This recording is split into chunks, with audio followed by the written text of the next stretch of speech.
Looks like ESPN is back at it again with a bogus list of nominees because the ESPYs is coming up. Everybody take a look at the list of nominees for ESPN's Best Boxer of the Year award. You got Sinisa Superbad Estrada. I call her not so super bad, but that's a whole nother story. You got Terrence Bud Crawford, Alexander Usyk, and the hype job himself, Mr. Naoya Inoue. I don't speak English. Shut the fuck up! It's crazy that they only got 4 nominees, but where the hell is Gervonta Tank Davis? I think that Gervonta Tank Davis should be on everybody pound for pound list as number 1 or number 2, or at least get nominated for the Best Boxer of the Year award. Mediocre. Bud Crawford posted this on IG today. He said, make sure y'all go vote for me at ESPN.com. I already made my choice for Terrence Bud Crawford as the Fighter of the Year. But what year is they talking about? Are they talking about 2023 or 2024? Bud Crawford has not fought yet in 2024. But if we talking about 2023, why is Naoya Inoue on the damn list of nominees? In 2023, Naoya Inoue fought twice. Stephen Fulton and Marlon Tapales, both fighters who he made go to the country of Japan, breathe the Japanese air, drink the Japanese water, and eat from the Japanese restaurants, and adapt to the Japanese time zone. Like I said, I don't think Naoya Inoue deserves to be on this list. I don't speak English. If y'all want to pick Alexander Usyk, I wouldn't be mad at that. But it gotta be Alexander Usyk or Bud Crawford.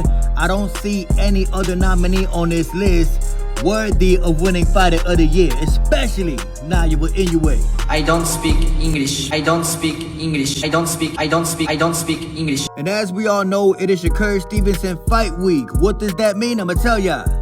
It means on Saturday night, you're gonna be falling asleep watching Shakur Stevenson go 12 rounds with Artem Harotunyan.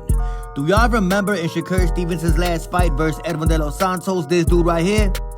This dude right here bought a ticket to go see Shakur Stevenson fight, and Shakur Stevenson put the man to sleep. He's overrated. Shakur Stevenson is already in his feelings. As y'all can see, a Twitter user by the name of Ben Broke tweeted out, Gervonta Davis beats you.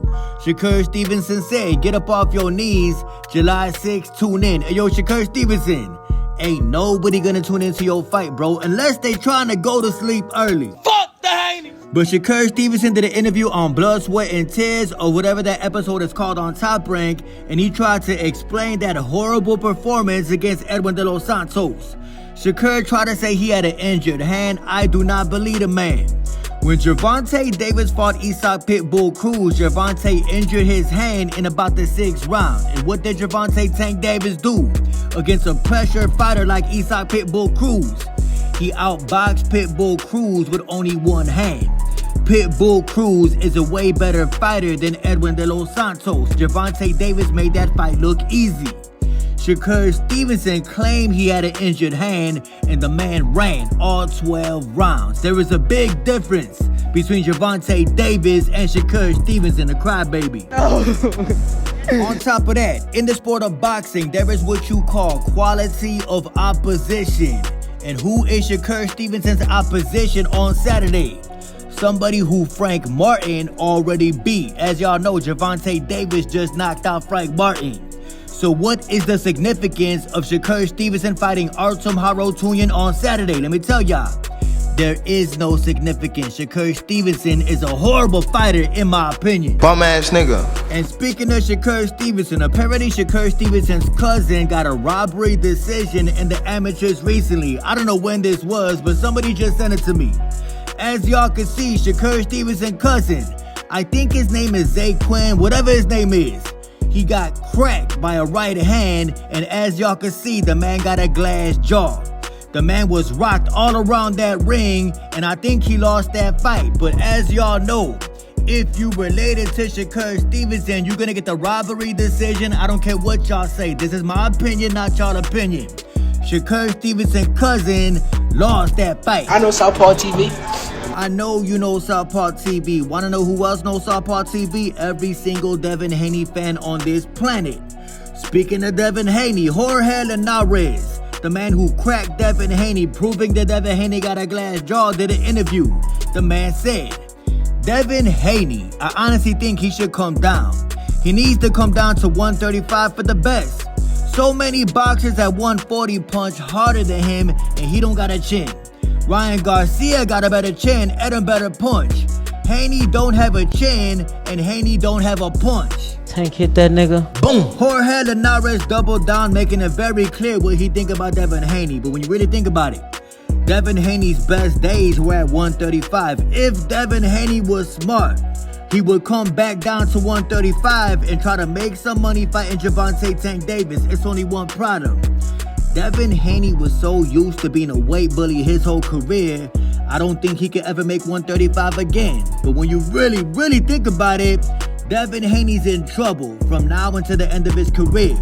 Because there ain't nobody Devin Haney could beat at 140 or 147 or 154. Devin Haney is done. Bum ass nigga. Speaking of Devin Haney, Mr. Pillow Fist, Ryan Garcia tweeted out that his fight with Devin Haney did more pay-per-view buys than Gervonta Davis versus Frank Martin. Who you fight matters. This is why we demand the best fights happen in boxing. Do y'all think that Ryan Garcia is telling the truth? I really couldn't tell y'all. I have not got no type of confirmation on the numbers for Ryan Garcia versus Devin Haney. Stop talking about that. But I gotta say, Ryan Garcia has been telling the truth recently about Devin Haney. Ryan Garcia was on Twitter Spaces and the man kept it real. Ryan Garcia was trying to explain how much more of a man he is than Devin Haney. Check it out. And guess what? If Devin Haney would have tested positive, they wouldn't have taken that win away. And if he beat me, they wouldn't have taken that win away. You want to know why? Because I wouldn't have cried about it. Yeah, I would just ran it back. That's it. I think that if Ryan Garcia would have lost that fight, all the man would have wanted was a simple rematch. Just like he claimed he won a rematch with Gervonta Tank Davis. Ryan Garcia wouldn't have went to the police, got some lawyers, and got that loss taken off his record. Devin Haney is the biggest crybaby in the history of boxing. The crazy part about it is that even though Devin Haney got an undefeated record again, he's still not going to be able to do over 1 million pay-per-view buys at no point in his career. Devin Haney is still not a pay-per-view attraction. Everybody and their mama is going to remember this footage right here.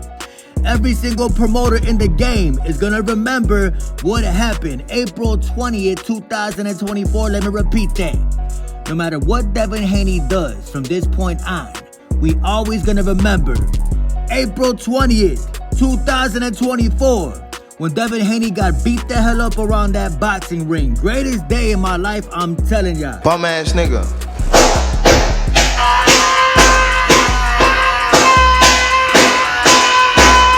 You just do not sell. Devin Haney is not a good pay-per-view draw.